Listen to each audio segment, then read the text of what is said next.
बिस्मिल्लाहिर्रहमानिर्रहीम। अस्सलाम वालेकुम नाज़रीन, प्रोग्राम स्टूडियो वन के साथ मैं हूं आपका मेज़बान एहसन ज़िया। नाज़रीन, अफलातून ने कहा था कि अगर 1000 या 1 लाख लायक इंसान मर जाए तो उनसे इतना नुकसान नहीं पहुंचता जितना कि एक नालायक जो शख्स है उसके बरसरे इक़्तिदार और साहिब इख्तियार होने से होता है। नाज़रीन, अब देखना यह है कि पाकिस्तान और पाकिस्तानी कौम को जिन दुगरगू हालात का सामना है, जिस तरह के मसाइल का सामना है, उसका ज़िम्मेदार क्या सिर्फ एक नालायक साहिब इक़्तिदार शख्स है या फिर बहुत सारे नालायकों का कोई मजमूआ है जिसने पाकिस्तान को आज ये दिन देखने पर मजबूर कर दिया है।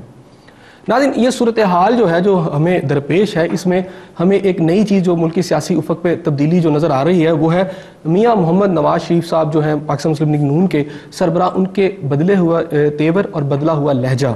ऐसे लगता है कि वो महाज राय की सियासत में कुछ संजीदा नज़र आ रहे हैं। इस्लामाबाद में वर्करों के जो एक कैंप था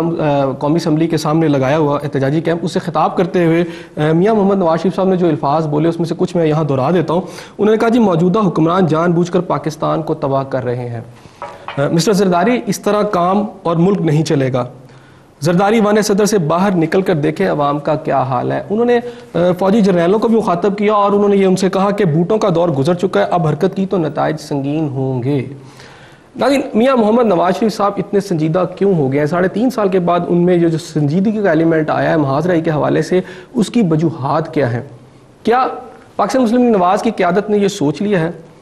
कि अगले साल मार्च 2012 में जो सेनेट के इलेक्शन हो रहे हैं, अगर उसमें पाकिस्तान पीपल्स पार्टी, काफ लीग और MQM की मदद से कोई अक्सरियत हासिल करने में कामयाब हो गई तो फिर आने वाली हुकूमत अगर मुस्लिम लीग नवाज की भी होगी तो उसे फिर बहुत ज़्यादा मसाइल का सामना होगा, क्योंकि अवाने बाला जो है वो फिर इनके हाथ में नहीं होगा। इसलिए मेरा ख्याल है कि शायद मुस्लिम लीग नवाज की क़यादत कहीं ये तो नहीं सोच रही कि इस तरह के हालात की वो मुतहम्मिल नहीं हो सकती, इसलिए वक्त आ गया कि बाहर निकला जाए, बाहर निकल के इस सिस्टम को डीरेल किया जाए या एटलीस्ट आइनी तब्दीली को जो लाई जा सकती है मुल्क में वो लाई जाए। मियाँ नवाज शरीफ साहब सिंध में बड़ी संजीदगी से उन्होंने दौरे किए, वहाँ पे जो सैलाब के हालात है वहाँ आवाम से मिले, वहाँ पे भी थोड़ी सी उन्होंने अपने लिए कुछ अच्छे जज्बात पैदा करने में वो कामयाब रहे। इसके साथ साथ हम ये देखते हैं कि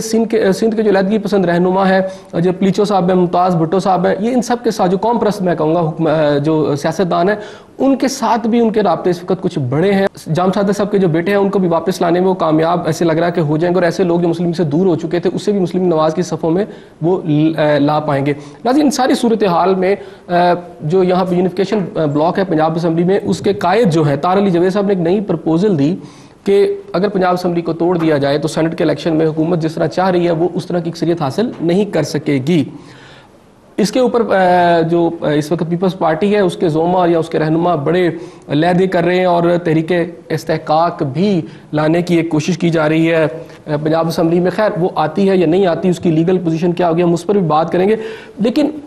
जहाँ तक ताहिर अली जवेद साहब की जो प्रपोज़ल है ये आइन के मुतसादम नज़र नहीं आती, ये आइनी तौर पर ठीक नज़र आती है, क्योंकि आइन कहता है कि अगर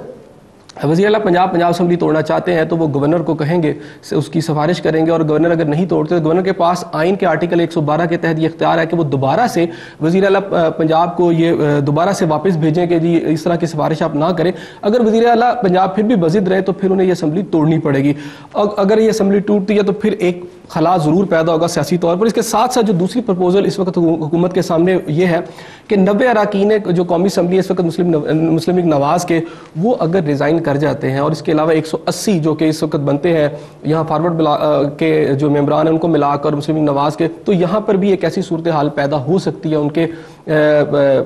इस्तीफ़ों के बाद कि फिर एक ऐसा आइनी खला हो जाएगा जिसको पुर करने के लिए फिर इलेक्शन जो होंगे वो लाजमी हो जाएंगे, कबल अज़ वक्त इलेक्शन। तो क्या हम ये समझे कि मियाँ नवाज शरीफ साहब जो है बहुत संजीदा हो चुके हैं कबल अज़ वक्त इलेक्शन के लिए, और तमाम जो इस वक्त वो मूव चला रहे हैं वो उस तरफ लेके जा रहे हैं जिस तरफ हम ये समझेंगे कि कबल अज़ वक्त इलेक्शन होंगे और जमातें जो हैं अपने अपने जोर बाजू दिखाएंगे।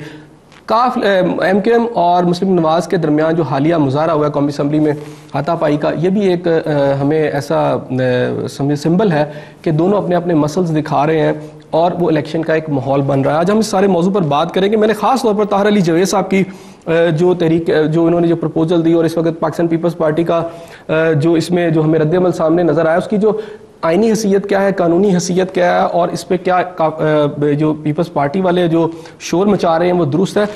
मैंने अपने स्टूडियो में मदऊ किया, मेरे पहले मेहमान है पाकिस्तान पीपल्स पार्टी के साबका پارلیمانی لیڈر صوبائی وزیر بھی رہے ہیں، رانا اکرام ربانی صاحب سیزن جرنلسٹ ہیں، سینئر رہنما پاکستان پیپلز پارٹی کے، انہیں میں نے مدعو کیا تاکہ ان پوائنٹس پر بھی ہم ان سے بات کر لیں۔ اس کے علاوہ میرے ساتھ دوسرے مہمان میرے سینئر تجزیہ کار